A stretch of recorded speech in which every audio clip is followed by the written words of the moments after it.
fortune.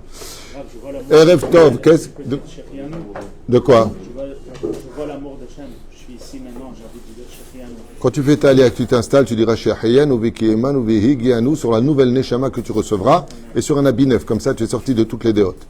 Erev Tov. Il est bidon votre Erev Tov, j'ai pas du tout aimé. Erev Tov. Voilà, c'est manifestation CGT CFDT. Et là, on est ce soir le mardi 25 du mois de juin. Ce sont les vacances, Jean Lépin, non? 25 juin, c'est vrai. Je parle de Jean Lépin, un Ashkenaz. Vous alliez vous en vacances? Non, mais où vous alliez en vacances, vous, mois d'août, en France? À la Grande Motte, en Hollande, en Belgique, c'est sûr.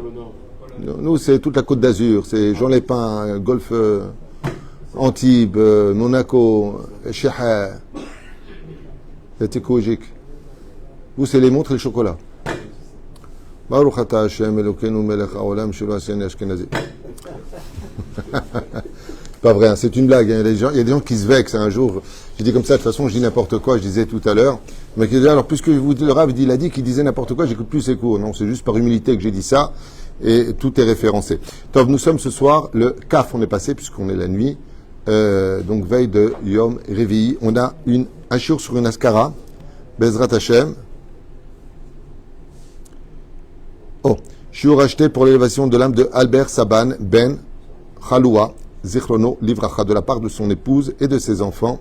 Shachem bevarech otam v'chol asher lahem v'yinachem otam b'shor asher lefnu yaskilu yatzchu v'yarvichu be'ezrat Hashem, et que chaque mot d'étude que nous allons faire sur ce qu'on va développer ce soir sur la paracha de la semaine, qui est tellement d'actualité en 2024, et surtout pour toi qui fais prochainement ta alia et d'autres personnes qui arrivent en Israël de plus en plus, c'est pas un alia massif, mais il y a de plus en plus de gens qui vraiment aujourd'hui comprennent que Bayona l'Omatzah Manoar, que Bémet, le seul pays au monde où malgré toutes les difficultés et la guerre qu'on encourt, on est chez nous, c'est vraiment le cas de le dire, et bien c'est un cours qui va tous vous parler et qui est très important. En tout cas, je l'espère, puisqu'on va décortiquer un peu Rashi ici même, et un problème du texte qui demande un éclaircissement. Bien sûr, on pensera à tous nos otages. Merci d'avoir acheté ce shiur. On commence tout de suite en pensant à une grande refouach lema pour tous les malades d'Israël. La liste est longue, donc. Bezrat Hashem, Sheniske, Yeshua de Nechamot. Véronique de Tel Aviv aussi, que j'ai eu au téléphone aujourd'hui, qui a besoin de nos prières. Bezrat Hashem, à qui on souhaite un prompt rétablissement. Moratimi Akdasha Vateora. Eliane aussi, qui est rentrée à l'hôpital aujourd'hui, qui a besoin de nos prières.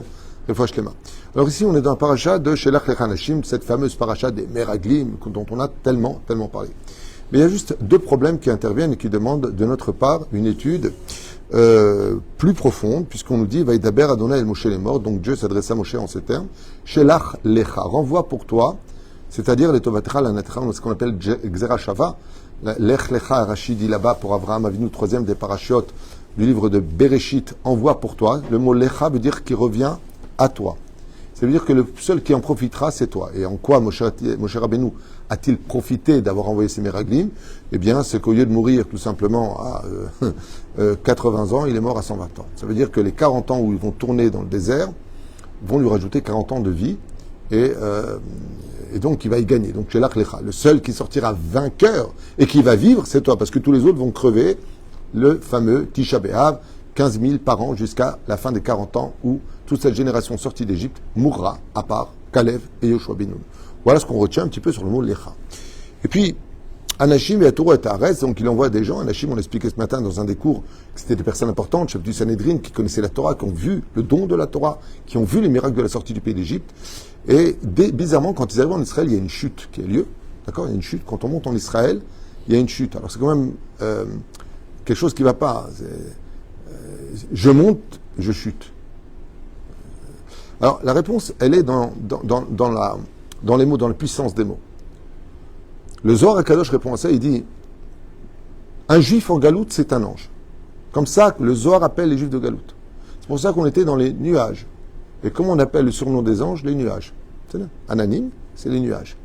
C'est-à-dire que les juifs en galoute, ils ont un digne de Malachim. Quand ils montent en Eretz Israël, ils deviennent des hommes. Donc, ils sont pris de la terre. Donc, ils tombent. Ce qui fait que quand on fait ça aller en Eretz Israël, on passe de Ish à Adam. Shon Adama. Tefila le Moshe, Ish Elokim. Dieu est partout, il remplit le ciel et la terre de sa gloire. Dieu n'est pas partout. Dieu remplit sa gloire dans le monde entier. Mais Malet Kol Haaretz Kevodo, l'eau. Où est-ce qu'il est Dieu? Il est en Israël. Et il n'est que en Israël. C'est pour cela que le juif du monde entier, depuis 2000 ans que le temple a été détruit, que tu sois à Toronto, que tu sois à Bagdad, que tu sois à Paris, tu tournes vers où?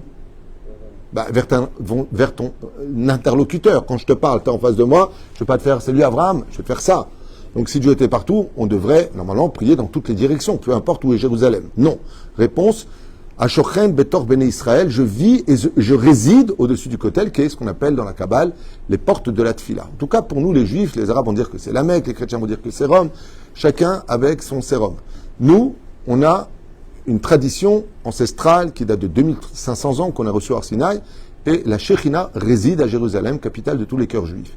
Ainsi donc, en conséquence de cela, la terre d'Eretz Israël a cette particularité d'exister de par elle-même. Et c'est ce qu'on va étudier un petit peu ensemble à propos de cette chute. C'est-à-dire que je vais expliquer ça de façon vachement claire tout à l'heure, vous allez l'entendre, dans les mots. Quelle différence y a-t-il entre un célibataire et un homme marié?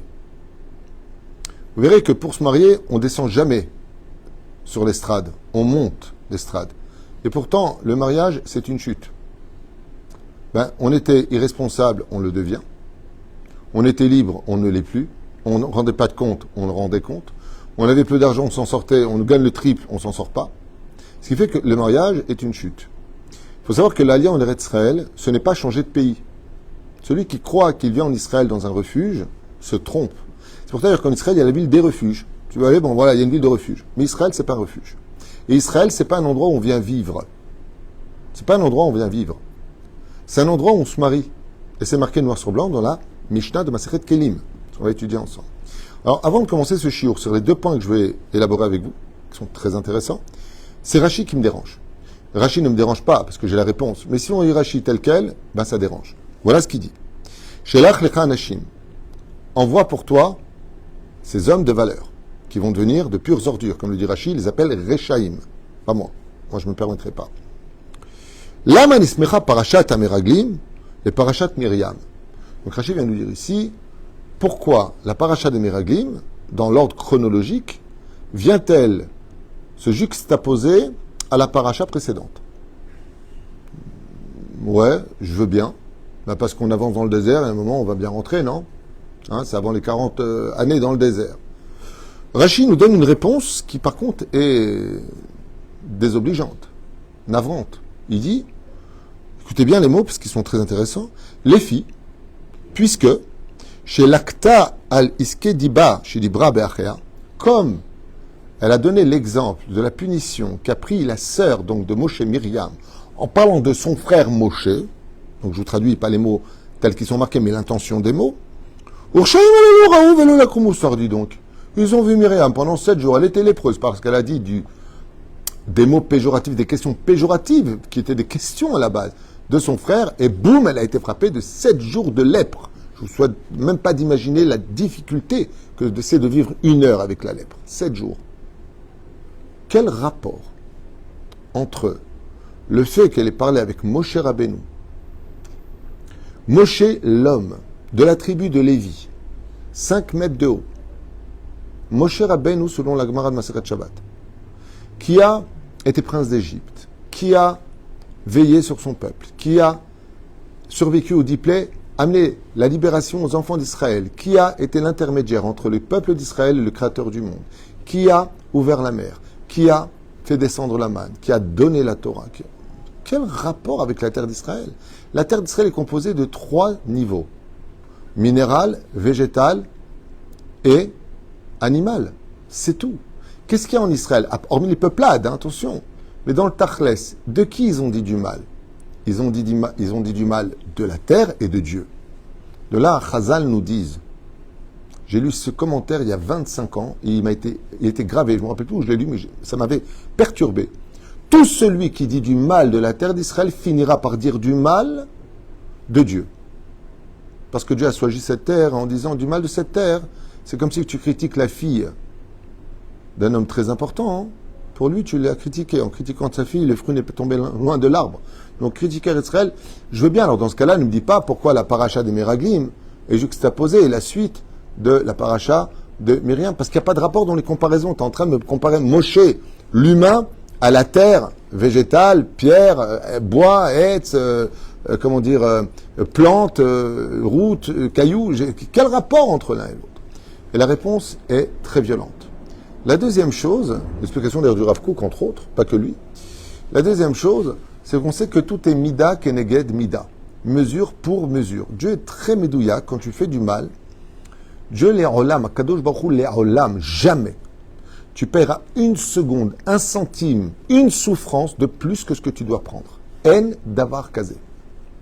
En davar kazé. C'est pas la peine de t'ôter la vie par l'euthanasie en disant l'euthanasie, j'en ai marre de souffrir. Chaval à l'azman, parce que mourir n'existe pas, c'est juste continuer à vivre sans son corps et tu vas morfler 100 fois plus maintenant en dehors du corps en disant j'en pouvais plus ici, là-bas, qu'est-ce que tu vas dire? Tu peux pas tricher avec Dieu. La vie et la mort sont dans ses mains et tout ce qu'on vit n'est qu'illusion.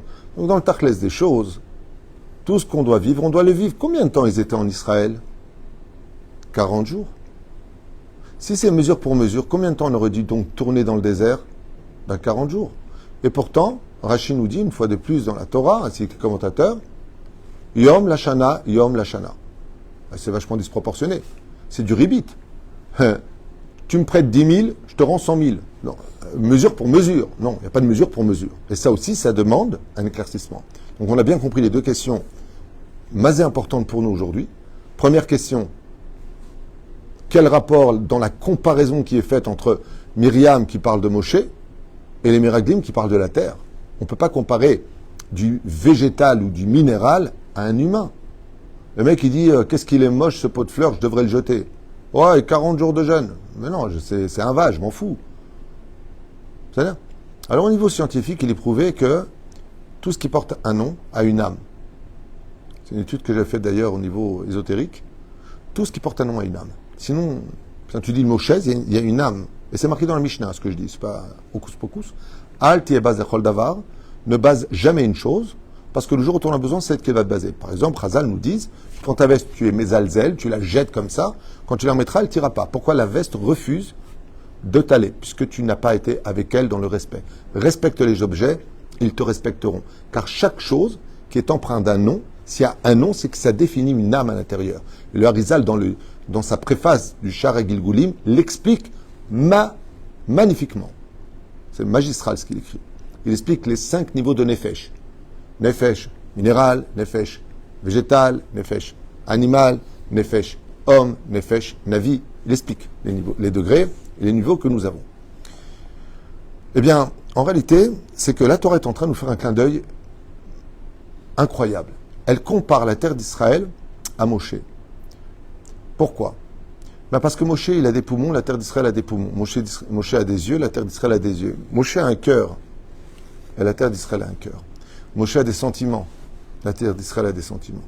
Ce que vient nous annoncer Rashi de façon... sans Rashi, qu'est-ce qu'on serait?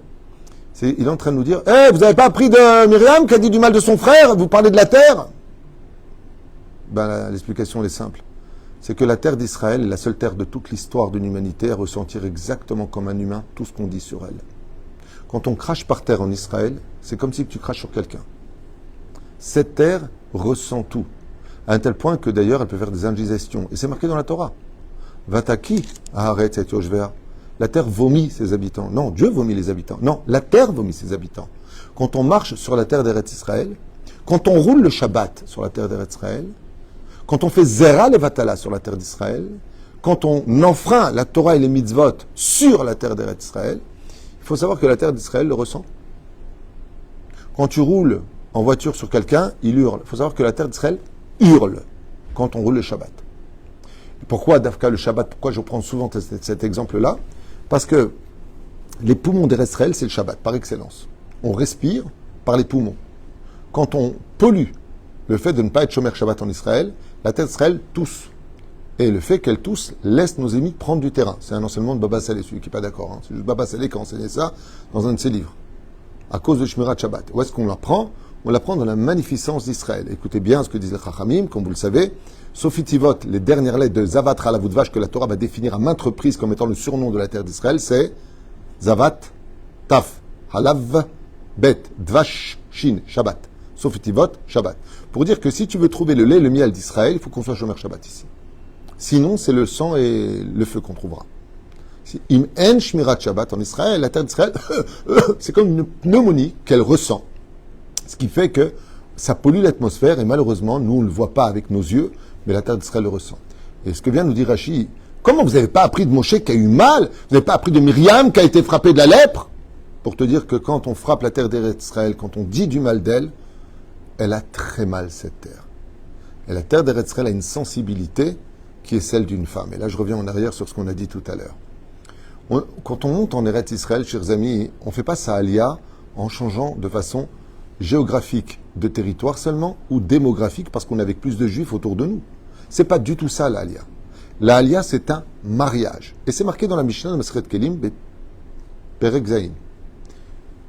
Eser Kedoshot, comme on le connaît, on le lit pendant le Shabbat. Israël, Mekudeshet. Bizarrement, le mot Mekudeshet, qui n'appartient qu'à une Kala, est employé une deuxième fois dans la Torah, et c'est les 2 fois d'ailleurs qu'on les a, sur la terre d'Israël. C'est-à-dire, elle est Mekudeshet. Quand tu viens monter, tu fais aller en Eretz Israël, sache que tu te maries avec une âme féminine qui s'appelle Eretz Israël. Tu te maries avec cette terre. Qu'est-ce que ça signifie? Imaginez que l'homme, avant son mariage, il est un petit peu vadrouillé, un peu à droite et à gauche. Il n'était pas spécialement religieux, pas de shomer mitzvot. Et puis, il a enfin trouvé Ndur Aliana, la femme de sa vie, qu'il appelle Tekiero Tiamosh Lebedish. Il est fou d'elle. Puis voilà qu'il lui fait un café. Il dit, tu sais, Christine, son café était quand même meilleur que le tien. Hein. Il dit, c'est qui Christine? C'est mon ex. Tu sais, Fatima, tu sais, Yang Yang, tu sais, dis-moi, tu t'es marié avec moi, qu'est-ce que tu fais? Qui est celui qu'on pardonne toutes les fautes du passé? Celui qui se marie sous la choupa. Rabbi Yochanan dit, celui qui fait sa alia. Ah oui. Et celui qui se convertit. Ah oui. Et pourquoi? Parce que leur mazal se renouvelle. C'est plus la même personne. C'est marqué vous le relisez noir sur blanc dans le livre de Rabbi Avraham Azoulay, Bechesed Avraham, dans l'ancienne édition, Bedaf Kuf Yud Dalet, le Metav Zichloni. Et donc, la terre d'Israël, c'est une femme pour laquelle, quand tu lui dis on était mieux au Canada, c'était plus facile en France, tu dis des vérités, mais tu la blesses. C'est comme si tu dis j'étais mieux avec l'autre. Ben, qu'est-ce qu'elle te répond, ta femme? Ben, casse-toi. Va-t'en. Mais nous, on ne se rend pas compte. La reine vient ce premier extraordinaire pérouge de Rashi qui nous met en garde sur l'alliance en Eretz Israël. Et les Meraglim ne le savaient pas. Ils pensaient qu'ils étaient venus sur une terre, une terre comme l'Égypte, comme la France, comme les États-Unis, comme le... Ça veut dire, je dis ce que je veux. J'aime pas New York. Je dis ce que je veux. Il y a trop de monde, ça me saoule, trop de bruit, c'est trop pollué. Tokyo, on peut plus marcher. J'ai rien dit de mal. Tu peux le dire partout où tu veux. C'est pas joli de dire du mal d'un pays qui t'a donné à manger. Attention. Mais la terre d'Eretz Israël, le lachon hara que tu peux faire sur une personne pour lequel Dieu a détruit le temple et on a été vomi de la terre depuis 2000 ans par Titus qui nous a renvoyés, elle vient te dire, la terre d'Eretz Israël, elle est du même niveau que tu parles du plus grand rave du peuple d'Israël. L'olamdou mi Moshe, Achea Moshe, Mazé Achea. Il dit exactement comme pour la terre d'Eretz Israël. Elle ressent tout ce que tu critiques d'elle. De l'importance de ne jamais imaginer que Eretz Israël, c'est un endroit où on y vient parce qu'on se sent bien. On y va parce que j'aime beaucoup, c'est très beau. On y va parce que je me sens plus en sécurité. Tu peux le penser au 2e ou 3e degré.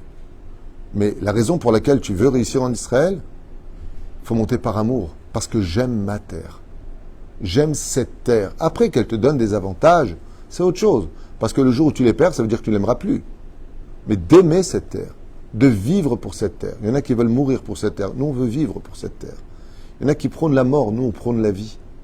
Il y en a qui crient de la haine. Nous, on crie de l'amour. On a de haine vis-à-vis de personne. Même quand on danse et qu'on n'embête personne, il faut qu'on se fasse massacrer. C'est comme un truc de fou. Mais la reine, qui est tout ça, misait cet enseignement de Rashi, qui paraît si anodin ici. Vous n'avez pas appris Kalvachomer. Tchouvaï, sache que la terre d'Eretz Israël ressent exactement la même sensibilité qu'une femme. Et donc, Myriam, qui est une femme, vient pour les Meraglim dire, vous savez combien Myriam elle a souffert pendant 7 jours de la lèpre? Vous n'avez pas appris d'elle pour faire allusion à la terre d'Eretz Israël qui avait les mêmes sentiments, la même façon de penser que toutes les femmes pures du peuple d'Israël, Sarah, Rivka, Rachel et Léa, ainsi que Myriam et Anevia, Vechen Alza Aderer. C'est d'abord Rishon. Ken? Il y a une teshuva à faire alors pour les gens qui font l'Alia et qui ne sont pas Shabbat. Il faut avant de voir. Le but de la Alia, alors pour ça c'est une question très pertinente. C'est que oui, dans l'absolu, avant de monter en Israël, il faut faire tchouva pour ne pas salir la terre. Mais le Rav Kook, il dit, les gens malades, ils vont à l'hôpital, ceux qui sont en bonne santé n'y viennent pas. Tu as remarqué que c'est souvent le monde religieux qui ne peut pas venir parce qu'il estime qu'il n'est pas malade. Donc il n'a pas besoin d'aller à l'hôpital. Mais ce qu'on oublie, c'est que la terre d'Eretz Israël, c'est un lieu qui comprend la teshuva. Et je vais te répondre très brièvement à ta question qui est pertinente. Le Rambam amène 4 à 5 conditions sur la teshuva. Et la dernière condition, c'est la teshuva, c'est quoi? C'est que si tu repasses par le même endroit que tu ne fautes pas, ta teshuva est consolidée dans le ciel. Il y a 2000 ans, en tant que peuple, nous avons fauté ici dans la haine gratuite. La terre nous a vomi. Donc, pour consolider la teshuva, non pas individuelle, celle de la galoute, ou communautaire, il va falloir consolider ce qu'on appelle la teshuva nationale. Et donc, pour faire teshuva nationale, il faut être où? Là où on a fauté. Donc, ici. Et c'est pour ça que le plus grand challenge, le plus difficile de tous les challenges en Israël, c'est l'ardoute, l'unité. Parce que c'est la raison pour laquelle nous sommes venus. Le but de l'Alia, c'est d'être ensemble. Les kabetsenu. Mais quand on dit les kabetsenu, ça veut dire quoi? Les kabetsenu. Vous avez remarqué que le mot, les kabetsenu, il a été pris du mot de la racine du mot kibbutz. Le kabetsenu. Mais c'est kibbutz. C'est l'unification. Ou ce qui t'appartient m'appartient. C'est chazve shalom. C'est anti-Torah le kibbutz. Au niveau de l'idéologie de ce qu'elle représente, c'est communiste. Mais il y a 2 façons d'être communiste. La Torah veut qu'on soit tous communistes de notre volonté personnelle et non pas de te prendre ce qui t'appartient. C'est du vol. Par exemple, la Torah te dit Sheli, Shelcha. Shelcha, Shelcha. Elle te dit pas Shelcha, Sheli. Ce qui est à moi est à toi, ce qui est à toi, tu le gardes. Alors, on est plus que les communistes, carrément. Mais à une condition. Que ça vienne de mon cœur que je veuille te donner ce qui m'appartient. Mais tu n'as pas le droit de venir me le prendre par la force. Ou par l'idéologie, ou par la politique, ou par des lois. Comme on entend en France l'extrême gauche crier il n'y a plus d'argent, mais les riches en ont, on va leur prendre. Il faut vraiment être quelqu'un de mesquin de l'esprit et de jaloux dans l'âme pour parler comme ça. Je n'ai pas compris. Oui, j'estime qu'il devrait. T'estimes, t'es qui? Vas-y, j'estime. C'est Robin des Bois au col blanc. C'est un truc de fou. De parler comme ça, il n'y a pas plus anti-Torah. Il n'y a pas que par contre les riches veulent donner, comme Abimelech qui s'est sauvé d'Israël alors que c'était la plus grosse fortune. Il a décidé de prendre sa fortune et d'aller à Moab. Bon, il a tout perdu. Il aurait dû donner. Mais on n'avait pas à lui prendre. Et la preuve en est, Dieu ne lui a pas pris. Pourquoi? Parce que chacun doit gagner le mérite de vouloir participer ou pas.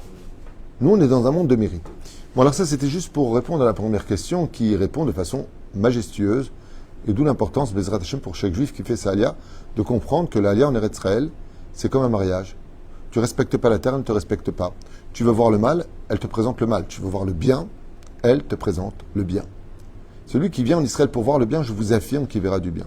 Je parle souvent avec des personnes qui me disent « Ah, sauvage, machin, truc, chouette. » C'est bizarre, moi j'ai eu 38 ans, j'ai jamais vu ce que tu racontes. Les seuls qui m'ont planté, arnaqué dans ce pays, c'est les Français. C'est pas une blague, je ne plaisante pas. Les seuls qui m'ont arnaqué, c'est les Français. Les Israéliens, j'ai jamais eu de problème avec eux. Je parle leur langue, je comprends leur culture, ça fait 38 ans, c'est pas rien. La deuxième question qu'on va élaborer, c'est 40 jours dans lesquels ils ont tourné. Et puis, ils reviennent, il y a 40 ans, à payer.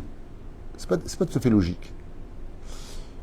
Tout le monde connaît très bien le midrash de cet homme qui vient et qui dit « Qui veut acheter un élixir de vie? Qui veut acheter la vie ?» Et Rabbi Yanaï entend cet homme qui prétend vendre de la vie. Très intéressé par la supercherie qu'il entendait. Qui peut vendre de la vie? Il n'y a que Dieu. C'est marqué dans Masechet Ta'anit, Davbet Amoud Aleph. Non, Afrour. Qu'est-ce qui est marqué là-bas? Non, Amoud Bet, pardon. C'est marqué là-bas, et les clés... non, Amoud Aleph, pardon. On ne peut plus. Très longtemps que je n'ai pas fait Ta'anit, c'est la première page. Les clés de la vie sont dans les mains d'Hachem. Donc comment toi tu peux prétendre acheter de la vie?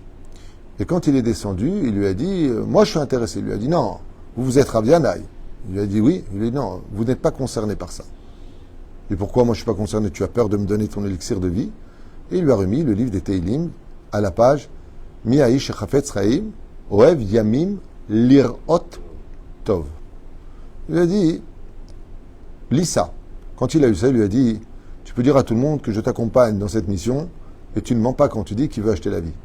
Pirouche Adavar, Mi Aish et Chafetz Chaim. Qui celui qui veut vivre, pas un jour, pour des années. Mi Aish Chafetz Chaim. Oev Yamim, qui aime les jours, pas un jour, qui aime les jours. Lirot Tov, c'est celui dont les yeux savent voir le bien. Mais moi j'ai un problème avec cette phrase. Imaginez que le mec il a une super maladie, il va chez le médecin c'est un Breslev à la race. Il a la photo du rabbi, il a la photo de Rabbeinu, bon il n'y a pas de photo, il a le Rav Israël au dessert, il a le Baal Shem Tov. Et le mec il vient et lui dit Gom Zé le Tov, vous n'avez rien du tout, faut voir que le bien. Le bras gauche il va bien, ouais, ben le bras droit il est en train de pourrir la gangrène, ouais, faut pas voir le mal, faut voir le bien. Ça c'est pas un débile mental dans ce cas-là. Ça veut dire que ne pas voir le mal dans une situation, ben, c'est t'empêcher de l'arranger, de le rendre meilleur. Oui, il faut voir le mal. Mais à partir de quand je suis capable de voir le mal, quand je suis aussi capable de voir le bien. Ce qui fait que comme c'est pareil pour nos épouses, est-ce qu'on a le droit de faire des réflexions? Dans cette génération, les réflexions, il faut les éviter à 100%. Et vous savez quand est-ce qu'on a le droit de faire une réflexion à sa femme, et sa femme le prend très bien? C'est quand tu lui as montré combien tu voyais le bien chez elle. Quand, comme disait le Rav Shaul Shaul, Alav Shalom, quand tu noies une réflexion dans un océan de compliments, il est tout à fait accepté comme la halbena dans les 11 samémanim. Mais quand tu viens que tu as que des critiques, tu es comme ça, tu l'as pas fait, tu n'es pas venu, tu n'es pas souriante, tu dis pas bonjour, bon ben lâche-moi, je suis pourri, il n'y a pas un truc bien, tu as des enfants, tu m'as soigné, tu as été là pour moi, tu m'as sauvé de la faute, dis-moi, il n'y a que du mal. Ah, ça me dit que moi je suis au Merlot. Et écoutez bien ce chidouche. Rabotenu, ils disent, pourquoi 40 ans pour 40 jours? C'est pas juste. Parce que chaque jour où ils ont été là-bas, pas une fois, ils ont vu une chose bien. Haaretz, Ochelet et Yoshvea. C'est une terre qui mange ses habitants. Dieu, le créateur du monde par amour pour les enfants d'Israël, pour occuper ces géants qui vivaient ces 7 peuplades, empreint de 31 rois, a fait enterrer ce jour-là. Il y avait une drôle de culture là-bas. Je vous explique. Le juif, dans son âme, a beaucoup plus peur de descendre dans ce monde que de mourir. Parce qu'il vient d'un monde tellement merveilleux, empreint de vérité, de lumière et d'amour, que quand on lui dit il faut que tu descends dans un corps qui transpire, qui est limité et qui est rempli d'épreuves, il dit laisse-moi, je suis bien haut. Les non-juifs, ils ont plus peur de mourir que de venir au monde. Parce qu'ils vont rendre des comptes de ce qu'ils ont fait dans le monde dans lequel ils ont vécu qui leur appartient, entre guillemets, à un certain degré. Mais la vraie, dit le Zohar Kadosh, c'est pas moi. Zohar Kadosh, il dit ça. La vraie peur d'un juif, c'est pas quand il meurt, c'est quand il vient au monde. L'orotzel aredet. Et l'ange le force à descendre dans le corps. Il est projeté, qu'il le veuille ou pas, de façon même violente, dans la concrétisation de l'infini dans le défini. C'est quelque chose de terrible qu'on n'arrive même pas à comprendre. C'est pour ça qu'on oublie ça, sinon on est traumatisé. Celui qui se rappellerait d'où il vient, mais il veut tout de suite mourir. Donc pour aimer la vie sur terre, Dieu te cache est-ce que tu as vécu, est-ce qu'il t'attend. C'est pour ça qu'on dit qu'on retourne à la maison quand on meurt. Quelqu'un est plus inquiet de quitter la maison ou de revenir chez lui? Il est plus inquiet de quitter la maison. Revenir à la maison, c'est une sécurité. Je suis enfin chez moi. Et Olam Haba, c'est notre maison naturelle. Mais la reine, étant donné que eux, pendant 40 jours, rien de bien. Oev Yamim lirot. Mazé Yamim, en Yamim el Hashana. Comme c'est marqué pour Yaakov Avinu, que c'était pour lui aussi court que quelques jours, toutes les années. Combien il a attendu? 7 ans. Yamim, qu'est-ce qu'il dit Rashi? Yamim, c'est Shana. Et la reine, Oev Yamim lirot tov. Si vous aviez dit, par exemple, bon, dis-moi, quand on était là-bas le 13e jour, wow, qu'est-ce que c'était beau, et ça c'était bien, et on peut y arriver, il y a des endroits où vivre. Le Negev, c'est pas bon, le Golan, c'est pas bon, Jérusalem, c'est pas bon. Ils ont fait tout le pays. Chaque jour, pas une fois tu as vu une bonne chose avec tes yeux. Pas une fois tes yeux ont vu le bien dans ce pays. Il n'y a que du mauvais. N'envoyez pas vos enfants, ils vont tomber, ils vont devenir des voleurs, vous allez quitter le judaïsme. Excusez-moi, l'endroit où il y a le plus de religieux au monde et le plus d'érudits, le plus de chomré mitzvot, c'est Israël. De quoi vous parlez? Comme si que nous, on est des extraterrestres. C'est pas de moi. Ce que je dis, c'est Rav Ovadia. Le Rav Ovadia, Zatzal, j'étais à son cours à Mousseof. Il a dit, Kol Mish Medaber Srara à l'Israël. Tout celui qui dit du mal de la terre d'Israël. En disant qu'ici, il va tomber, qu'il va. Yakoum Bnebra, comme ça il a dit. Se lèvera Bnebra contre lui devant le Beddin. Se lèvera Meacharim. Se lèvera. Toutes les villes religieuses. Le Kol Men Israël. Là, il n'y a pas que des villes religieuses. Pourquoi nos amis, les juifs, de façon générale, ils ne font pas des mitzvot. Tout le monde fait des mitzvot ici. Rien que de vivre en Israël, c'est une mitzvah selon le Ramban et le Rambam, pour ceux qui savent étudier le Rambam comme il faut, et qui ne vont pas s'arrêter simplement aux 613 mitzvot du Rambam, où il ne le cite pas, mais dans Melachim, il le cite, qu'il faut vivre en Israël. Même si Shulchan Aruch, il dit dans certaines conditions où le Trumat HaDeshen, qui ramène qu'effectivement, si je suis embêté dans l'étude, je peux. Aujourd'hui, Baruch Hashem, il y a aussi la mitzvah dans laquelle on a un pays pour étudier la Torah. On a ce qu'il faut. Celui qui veut étudier la Torah. Et n'ayez pas peur de ce qu'a décrété les 9 juges sur 9 de la Cour suprême aujourd'hui qui ont déclaré que tous les religieux doivent sortir à l'armée. Vous inquiétez pas. Chaque fois qu'on a voulu nous sortir de la Torah, on l'a jamais encore plus étudié. Ça va se rentrer encore plus. C'est pas le problème. J'ai rien à prendre. Mais si on m'avait posé la question, pardon, je reviens en arrière, c'est trésorieux ce que je viens de dire. Mais si on m'avait posé la question de comment organiser les choses pour le monde religieux, on passe pas de tout à rien ou de rien à tout. Il y a une façon d'intégrer les choses. Par exemple, il y a une hypocrisie ici qui me fait rire à propos de cette guerre. Ils ont besoin de Koach Adam, ils ont besoin de soldats. De façon intellectuelle, c'est très défendable. Attends, on est en train de se casser le dos à la frontière, on a des morts, et vous êtes sous le Masgan en train d'étudier la Torah. Pensez un petit peu aux autres. Si vous avez une Torah, venez nous aider. Oui. Si tu sors une partie d'élite de ces gens-là pour aider que pour cette guerre, ça va, mais le but c'est pas ça, c'est que vous profitez de cette guerre pour un combat qui dure depuis 1948. Donc il faut arrêter d'abord l'hypocrisie dans ce domaine. Et la deuxième chose, je pense, avec tout le respect que je dois à tout le monde, et je sais que je vais être très très très critiqué, mais je pense que les gens n'ont pas compris la valeur de la Torah. Si pour toi la valeur de la Torah c'est des mecs qui étudient sous un masgan et qui font rien de leur vie, et tu vois pas la valeur de ce que peut donner la Torah, alors tu oublieras en tout cas une chose, c'est que ce qui nous a sauvés jusqu'à aujourd'hui, en Eretz Israël comme en Chutz Laaretz, c'est l'étude de la Torah. La Gemara, pas d'habitude, nous dit au nom d'Isaïe, pourquoi est-ce qu'on a perdu la terre d'Israël? Azvu et Torati, ils ont arrêté l'étude de la Torah. Alors ils ont fait la Vodazara, alors ils ont fait Shuvah.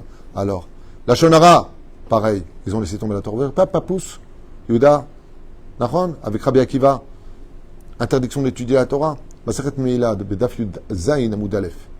La Xéra des Romains d'interdire d'étudier la Torah. C'est marrant parce que les Goïms, et tous les souverains, que ce soit Aman, que ce soit Nabucodonosor, que ce soit Hitler avec la nuit de cristal, que ce soit tous les conquérants, ils savent tous que notre potion magique, c'est la Torah. Et dans notre pays, on veut nous empêcher d'étudier la Torah pour servir à l'armée. D'abord, que la Kadosh Baruch Hu protège nos enfants. Baruch Sheken. Mais c'est comme si tu dis, les pompes à essence ne servent à rien, elles ne bougent jamais de là où elles sont. Oui, c'est une station sur laquelle les voitures peuvent rouler après des millions de kilomètres. Des milliers de kilomètres. Ça veut dire que le monde des yeshivot produit dans l'atmosphère un dôme de fer, comme l'avait dit d'ailleurs Rav Kanievski, par rapport à ça. Moi, ce qui me laisse un petit peu, je vous dis franchement, je voudrais relever un petit peu un étendard avant de continuer mon shiur, c'est que tous les Gdolé Israël, donnez-moi n'importe lequel, du Rabbi, le Rav Kook, le Rav Ovadia, le Rav Kanievski, le Rav Shteman, le Rav le Steipeler, Michelutzir, le Chazon Ish, donnez-moi n'importe quel nom. Je parle des Gdolé Israël mondialement respectés, connus dans le monde entier. Qui vous voulez? Du début à la fin. Qui? Des Marocains aux Algériens, aux Tunisiens, je parle des Gdolé Israël. Tous te disent, il est impératif de laisser les Bachor et Yeshivot en Yeshivot. Qui vous êtes, vous, pour oser, avec tout respect que je dois à tout le monde?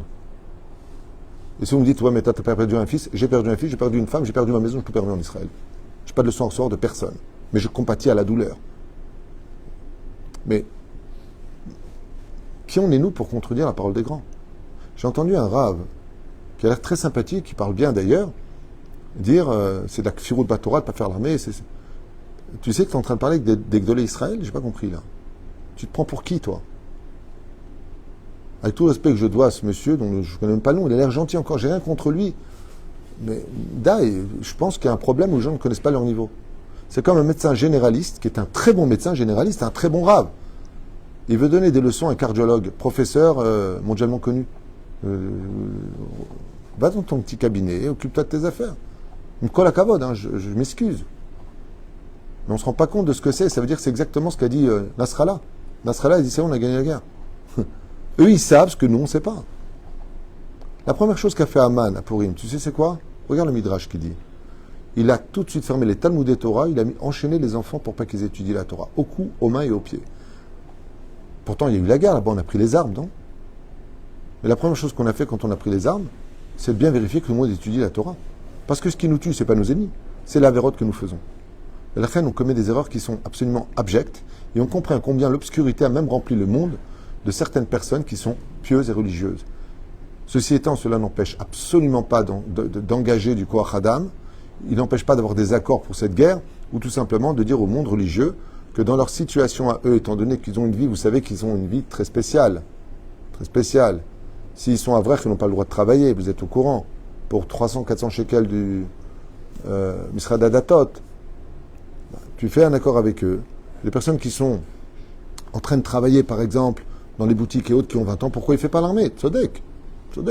Donne un an de service militaire qu'il apprenne dans le cas où il y a une guerre générale. Je comprends très bien tout ça, parce que là, de sortir des Bachou et Shivot qui savent étudier la Gemara toute leur vie, je les mets sur le front, c'est quoi le truc? Je n'ai pas compris, c'est quoi le truc?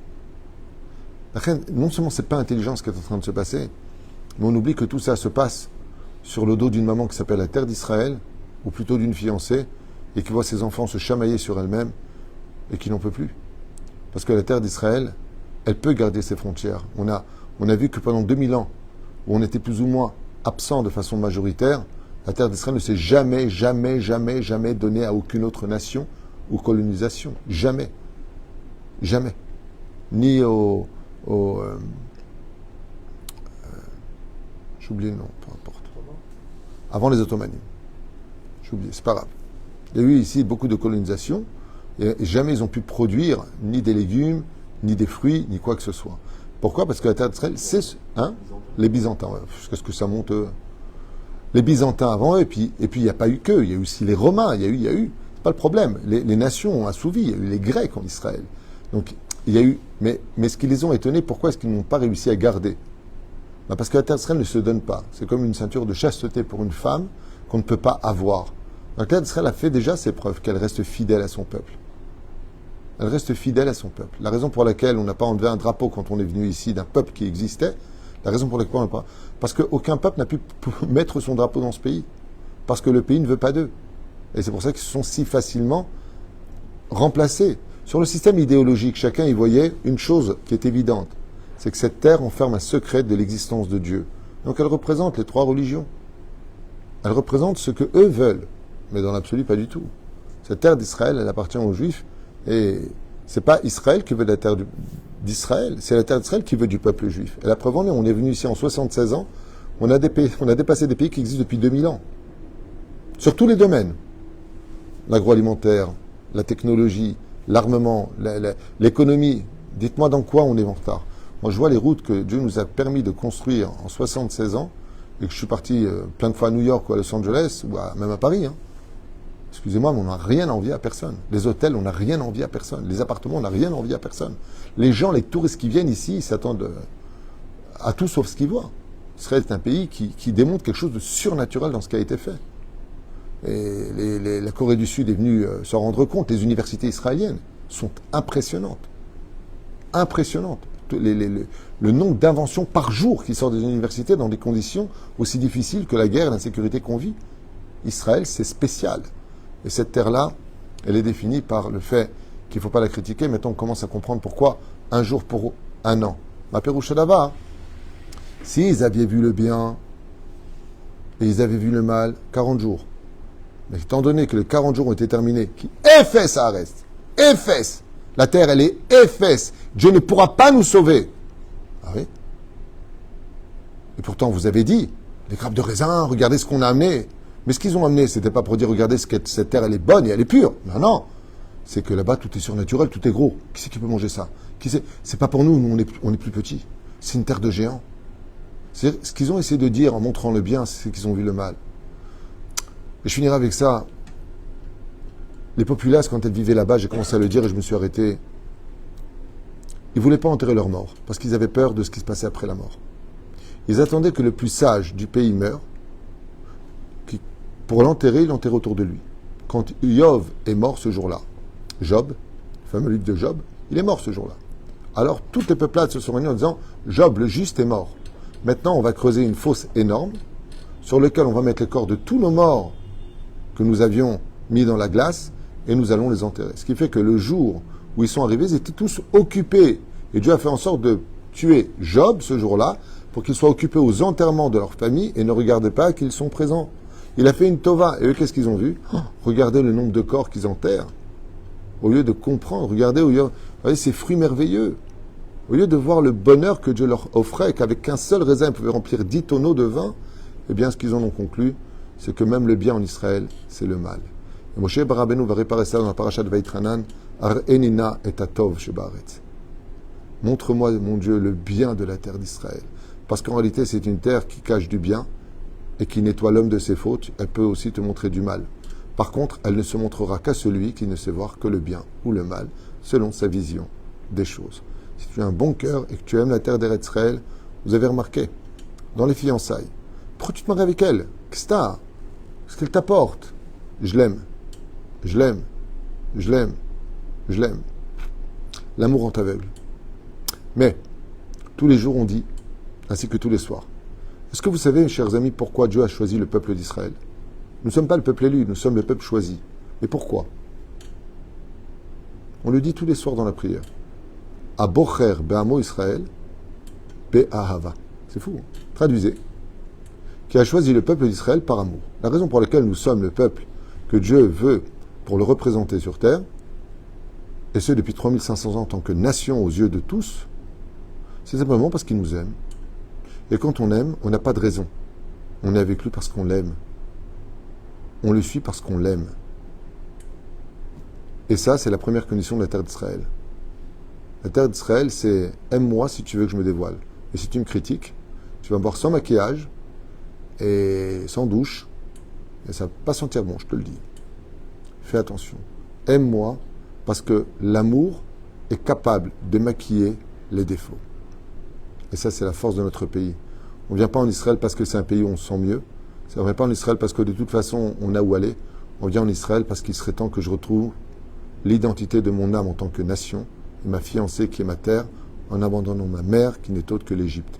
L'Égypte nous a mis au monde, mais notre fiancée, celle qui va nous responsabiliser, celle qui va nous engager, celle qui nous fera donner des comptes, comme on peut le constater depuis qu'on est en Israël, on n'a jamais autant remis de dossiers sur les comptes rendus de tous nos agissements. Voici les preuves, voici les machins. Comme quelqu'un qui revient à la maison en disant « T'étais où ?» Klaxon. Aujourd'hui, sur le téléphone, on peut voir où est la personne. C'est juste comme ça, ce petit regard qui répond à tellement de choses dans une paracha si grandiose et qui parle à chacun de nous, en tout cas pour ceux qui veulent écouter. Bezrat Hashem. Partagez ce shiur, je pense que beaucoup de gens ont besoin de l'entendre parce que c'est bien d'aimer dans son cœur sa fiancée ou la terre d'Israël, mais c'est mieux de vivre l'amour que d'en parler. Kol Tov et Litraot.